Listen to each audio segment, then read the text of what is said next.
verse 10, Bhagavad Gita. The literal translation is, these our forces, protected by Bhishma, are unlimited, but may be insufficient, whereas their army, defended by Bhima, is limited but quite adequate.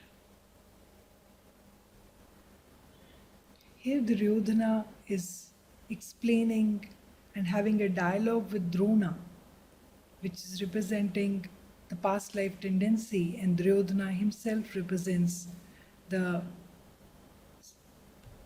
king material desire. He had been explaining to Drona about the armies on their sides.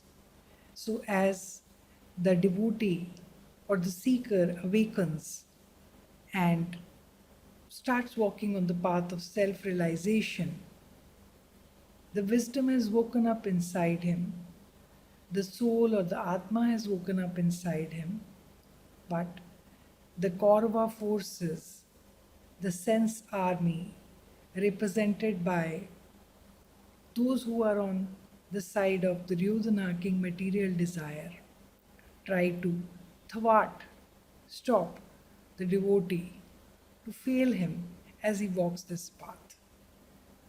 So here, in the previous verses, Duryodhana described the forces.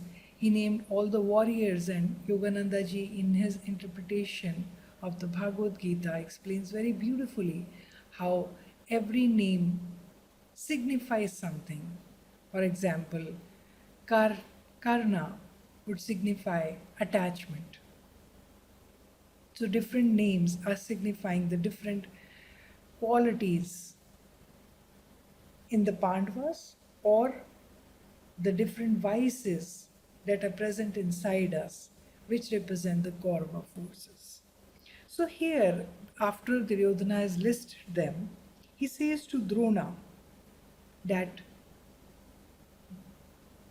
he is a bit unsure, he is a bit uncertain, because the ego mind always feels uncertain because its reality is very, very limited. The forces of desires and sensory temptations, they are many, and they can be very daunting when we look at them, that how are we going to overcome all of these? How could I overcome my anger or my irritation? All of the vices, the greed or the jealousy, they seem very, very difficult to overcome. But here Duryodhana himself expresses a doubt.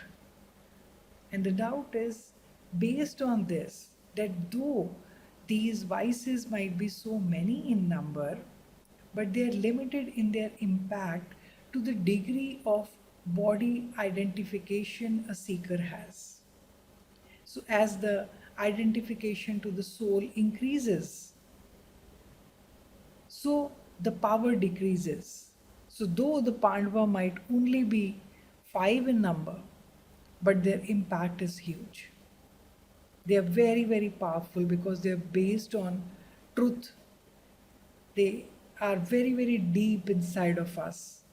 And ultimately, of course, as happens in the Mahabharata, the Pandavas are the ones who are victorious. And the ego mind knows that in its depth that that can happen. Bhishma, which is the asmita or delusion born ego consciousness, is the supreme commander of the all units of the sense army. And its purpose is to keep the consciousness continually busy with sensory receptors and activities by focusing its attention on the outside world instead of focusing inwards on our true soul nature. The purpose of our ego consciousness is to keep focused on the outside world. That it's because of this that the many temptations and attachments arise within the human body. That basically this consciousness, the Bhishma consciousness within us, forces us to just focus on the outside. It just seems that if we get this X thing from outside, and if this happens, and then the illusion of happiness is born within us, that we'll be happy. So, this Bhishma consciousness is responsible for keeping us trapped in that temptations of the outside world. If the soul dwelt in the body without being identified with it, all the temptations will vanish. So then the soul is like this wealthy young prince who has been living in poverty for so long that he has forgotten that he is a prince. Similarly, the soul identified with the body seemingly forgets the unlimited potential, the infinite strength that it has within it. So, have forgotten our true nature. And we have to remember that we are the souls in journey and not just this mortal body. Yoganandaji writes that samadhi or oneness with God meditation is the only method by which the ego consciousness can be completely defeated.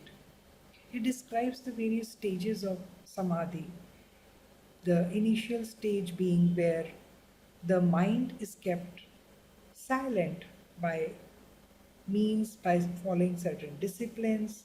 The mind has become a bit quiet, but that is only an initial state, and it can lead to stopping the increase of the desires or the attachments or the karmic debts.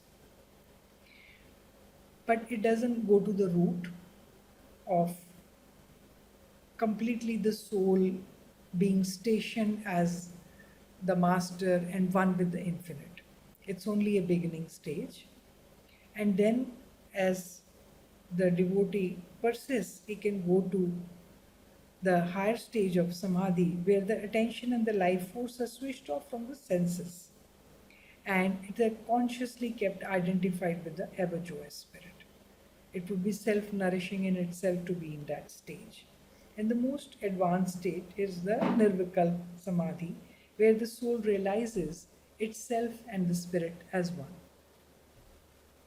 I will read out in the end what Yoganandaji writes at the end of the interpretation of this verse. The ego consciousness in man keeps the soul attached to matter by presenting a series of mortal desires and by emphasizing the individuality or peculiarities of each man, reminding him of the limited physical relations of country, race, nation, family, possessions, individual characteristics, and so forth. The soul, a reflection of spirit, should manifest its omnipresent, all knowing character. Samadhi reminds the soul of his omnipresence. Struggling for the state of samadhi through meditation is thus the way to overcome the ego consciousness. Thus, we come to the end of the interpretation of verse 10 as explained by Yoganandaji and read out by me and shared by me for all of you. Thank you, dear friends.